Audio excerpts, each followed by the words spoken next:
নবী আলাইহিমুস সালাম আল্লাহর নবীর সাহাবী হযরত বরা রাদিয়াল্লাহু তাআলা আনহু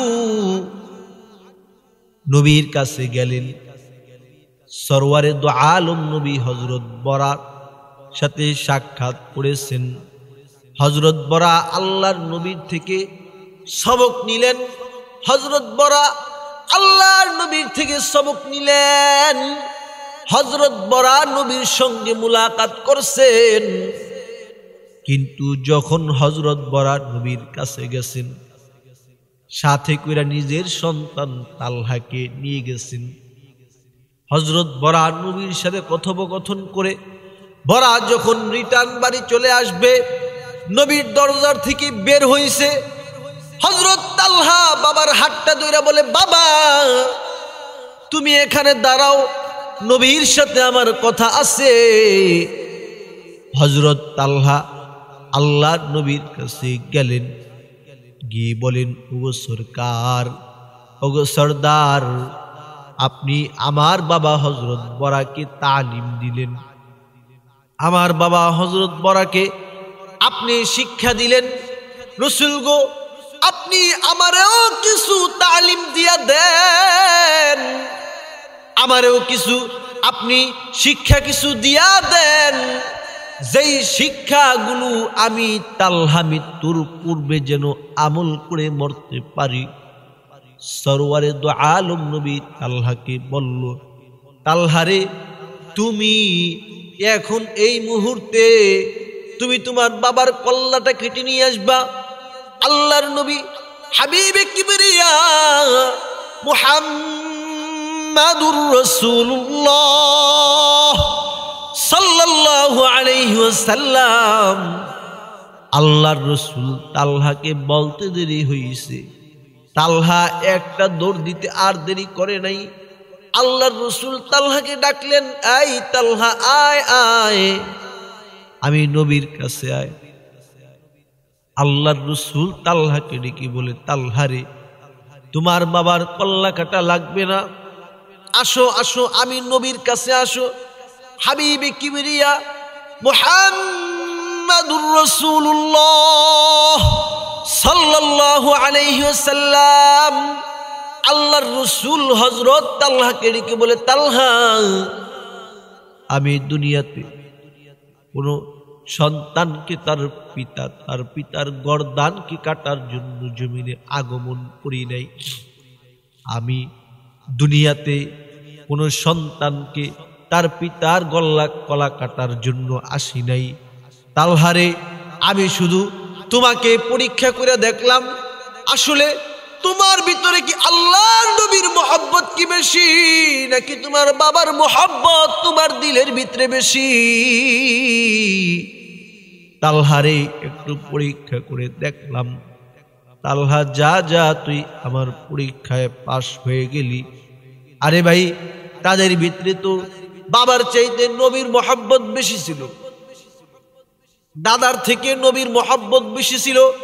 আর আমাদের কাছে নবীর মহব্বতের চাইতে নেতার মহব্বত বেশি, নবীর মহব্বতের চাইতে নেত্রীর মহব্বত বেশি, নবীর মহব্বতের চাইতে দলের মহব্বত বেশি। আরে তাই যদি না হইতো, বাংলার মাটিতে ৯৯ ভাগ মুসলমানের মাটিতে কাদিয়ানীরা অমুসলিম ঘোষণা হয় না, হয় না, হয় না। সরকার, কত সরকারের কাছে আবেদন জানানো হলো, সরকার এই ব্যাপারে কিছু বলে না। বাংলার মানুষের ভিতরে যদি নবী প্রেম থাকতো, ময়দানের ভিতরে গর্জে দাঁড়ায় বলতো, আরে মাননীয় প্রধানমন্ত্রী, কাদিয়ানীদেরকে কাফের ঘোষণা করো। যদি কাদিয়ানীদেরকে কাফের ঘোষণা না করো, তাইলে বাংলার মাটির মস্তদে তোমাকে থাকতে দেওয়া হবে না। এই স্লোগান দিত। আরে এই স্লোগান দিতে তো ইমান লাগে, ইমানের পাওয়ার লাগে। ইমানের পাওয়ার যখন মজবুত হয়, তখন এরকম স্লোগান দেওয়া সম্ভব। আর যখন ইমানের পাওয়ার যখন ড্যামেজ হয়ে যায়, তখন এই স্লোগান দেওয়া কারো পক্ষে সম্ভব না। হযরত তালহার ভিতরে আল্লাহর নবীর মহব্বত বেশি। রাসূল বলেন, লা ইউমিনু আহাদুকুম হাত্তা আকুনা আহাব্বা ইলাইহি মিন ওয়ালিদিহি ওয়া ওয়ালাদিহি ওয়ান নাসি আজমাইন। আল্লাহর রাসূল বলেন, এই সাহাবীরা, এই আমার উম্মতেরা, ভালো করে তোরা শুনালো, তোদের ভিতরে যদি আমি নবীর মহব্বত যদি চুল পরিমাণ যদি কম হইয়া থাকে, তাইলে তোমরা কামেল মুসলমান মুত্তাকি হতে পারবি না। আরে ভাই, আল্লাহর নবীর মহব্বত দিলের ভিতরে লালন পালন করতে হবে। নবীর মহব্বত তোমার আমার দিলের ভিতরে কি পরিমাণ থাকবে, দুনিয়ার সব কিছুর চাইতে নবীর মহব্বত তোমার আমার দিলের ভিতরে থাকবে। দুনিয়ার গাড়ি বাড়ি নারী টাকা পয়সা ক্ষমতার মুস্তদের চাইতেও নবীর মহব্বত দিলের ভিতরে বেশি থাকবে।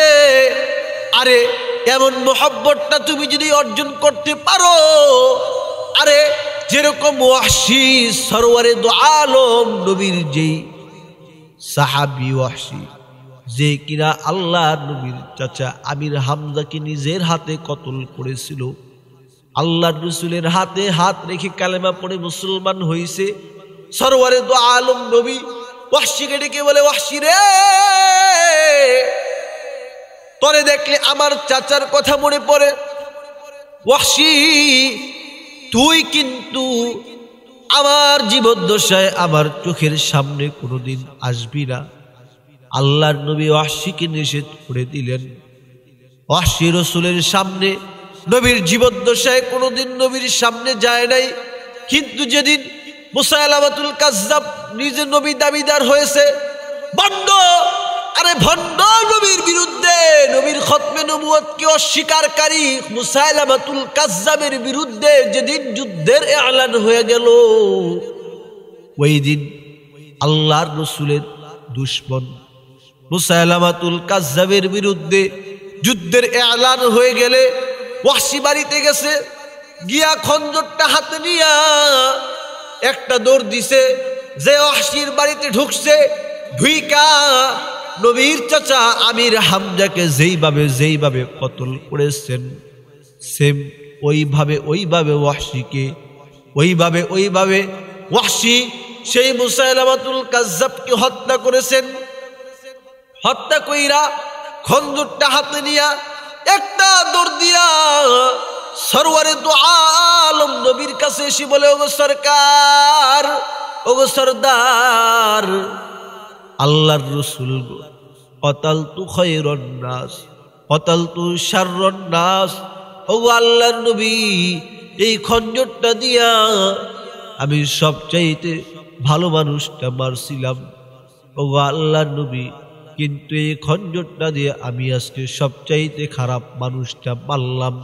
কিন্তু রাসূল গো, আমার মন বলে আজকে যদি আপনি বাঁচা থাকতেন, তাইলে আপনি রাসূল আমি ওয়াহশীকে আপনার কাছে যাওয়ার জন্য ডাকতেন। ওয়াহশী কাগতি মিনতি কইরা বাড়ি চলে গেলে, ওয়াহশী রাতের বেলা ঘুমাইলে ওয়াহশী স্বপ্নে দেখতেছে সরওয়ারে দো আলম নবী ওয়াহশীর কাছে এসে বলে, ওয়াহশী রে, আয় আয় আয়, আমি নবীর কাছে আয়। ওয়াহশী, নবী বলে, ওয়াহশী রে, আয় আয়, আমি নবীর কাছে আয়, কারণ এ যাবৎ পর্যন্ত আমার কলিজাটা ভাঙ্গা ছিল, আজকে তুই এমন একটা কাম করছস, আয়, তুই আমার ভাঙ্গা কলিজাটা ঝুরা লাইগা ফালাইছস, আয় আয়, আমি নবীর কাছে আয়। আরে মিয়া, তোমার ভিতরে যদি ওয়াহশীর ভিতরে যেই নবীর যে প্রেমটা ছিল, ওই প্রেম আর ওই দরদ যদি তোমার ভিতরে থাকতো, তাইলে বাংলার মাটিতে কাদিয়ানীর আস্তানা টিকতো না, বাংলার মাটিতে কাদিয়ানীর আস্তানা থাকতো না। আরে 7 বছরের বাচ্চার ভিতরে তো ওই প্রেমটা ছিল। এই প্রেমটা থাকার কারণে তার লকব হয়ে গেছে আশিকে রাসূল। সে আশিকে রাসূলের খাতায় তার নাম, আশিকে রাসূলের খাতায় তার নাম। হযরত তালহা বাড়ি চলে গেছে বাবার সঙ্গে। কিন্তু নবীর কাছে কয়েকদিন পরে খবর আসলো, ওগো আল্লাহর নবী, আপনার সে আশেক 7 বছরের সন্তান তালহা অসুস্থ। আল্লাহর রাসূল সাল্লাল্লাহু আলাইহি ওয়াসাল্লাম তালহাকে দেখার জন্য তালহার বাড়ি চলে গেলেন। গিয়ে দেখলেন তালহা খুব অসুস্থ। আল্লাহর রাসূল তালহার বাবা হযরত বরাকে ডাক দিয়ে বলে, বরা, তোমার সন্তান অসুস্থ। বরা, আমার মন বলে তোমার সন্তান বেশি দিন বাঁচবো না।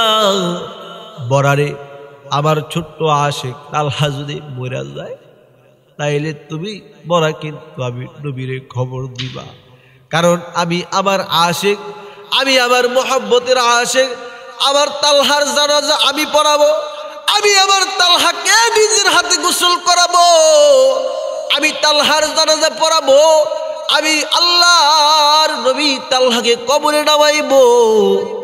সরওয়ারে দু আলম নবী এই কথা বললি। তালহা হযরত বরাকে ডেকে বলে, বাবা তোমার হাতটা দাও। বাবার হাতটা সন্তানের হাতের উপরে দিলে সন্তান হাতটা ধরে বলে, বাবা আমার কাছে তুমি ওয়াদা দাও, আমি যদি রাতের বেলা যদি মইরা যাই তাইলে তুমি কিন্তু আমার নবীরে খবর দিবা না, যদি দিনের বেলা মরি তাইলে তুমি আমার নবীরে খবর দিবা। হযরত বরা বলে, সন্তান রাত আর দিনের ভিতরে ব্যবধান কি? সন্তান তালহা ডেকে বলে, বাবা গো, আমি যদি রাতের বেলা যদি মরে যাই তাইলে আমার নবী, বিশ্ব নবী, সরওয়ারে দু আলম নবী আর মদিনায় থাকতে পারবে না। আল্লাহর রাসূল রাতের বেলা আমার বাড়ি চলে আসবে, আর দুশমনের আক্রমণে আল্লাহর রাসূল যদি শাহাদাত বরণ করে তাইলে আদালতে কিবরিয়াতে আল্লাহ তাআলা যদি ডাক দিয়া যদি বলে, তালহা আমার বন্ধু, আমার দোস্ত তোর জন্য শাহাদাত বরণ করেছে, বাবা তুমি বলো না আমি আমার নবীরে কি জবাব দিব? তাই রাত্রে বেলা বললে তুমি খবর দিবা না, দিনের বেলা বললে তুমি খবর দিবা। সত্য সত্যই ছোট্ট বাচ্চা নবীর আশেক তালহা রাতের বেলা মরে গেছে। হযরত বরা তার সন্তানকে দাফন করেছে। আল্লাহর রাসূলের কাছে খবর চলে গেছে, ওগো সরওয়ারে দু আলম, আপনার সে আশেক 7 বছরের বাচ্চা তালহা তো ইন্তেকাল করছে। আল্লাহর নবী তালহার ইন্তেকালের খবর শুই না তালহার কবর জিয়ারতে চলে গেছে। আল্লাহর রাসূল কবর জিয়ারত করে কবরের পাশে কাঁদলেন, আর ডেকে বলে, হযরত বরা, তোমাকে না বলছিলাম তুমি তালহা মারা গেলে আমার জানাইবা, কেন জানাইলা না? হযরত বরা বলে, ওগো সরকার, আমার সন্তান ছোট্ট বাচ্চা তালহা যে আপনার আশেক রাসূল গো, এটা তো আমি বাবা আগে বুঝতাম না, কারণ আমার সন্তান আমাকে ওয়াদা করেছিল, বাবা আমি যদি রাতের বেলা মরি তাইলে কিন্তু তুমি আমার রাসূলকে খবর দিবা না, আর যদি দিনের বেলা মরে যাই তাইলে খবর দিবা। আমি জিজ্ঞেস করেছিলাম, বাবারে রাত আর দিনের মাঝে কি ব্যবধান? আমার সেই ছোট্ট বাচ্চা তালহা বলেছিল, বাবা রাসূল যদি আমার মৃত্যুর খবর যদি শুনে তাইলে রাসূল মদিনায় থাকতে পারবে না, আমার বাড়িতে রাসূল পাগলের মতো ছুটে আসবে। আরে আরে মিয়া, আল্লাহর নবী তার সামান্য ছোট্ট একটা আশেকের জন্য রাসূল কেমন পাগল? আরে মিয়া, যার মৃত্যুর খবর শুই না আল্লাহর রাসূল বাড়ি থাকতে পারে নাই। তুমি দিলের ভিতরে হাত দিয়া বলো, ময়দানে মাহশারে যদি তুমি বিপদে পড়ে যাও তাইলে তোমার আল্লাহ তাআলা কি, আল্লাহর রাসূলকে তোমার জন্য কি পাগল হয়ে তোমার পিছনে আল্লাহর রাসূল কি বিপদের দিনে দৌড়াবে? নিজের দিলের ভিতরে হাত রেখে জিজ্ঞেস করো তো।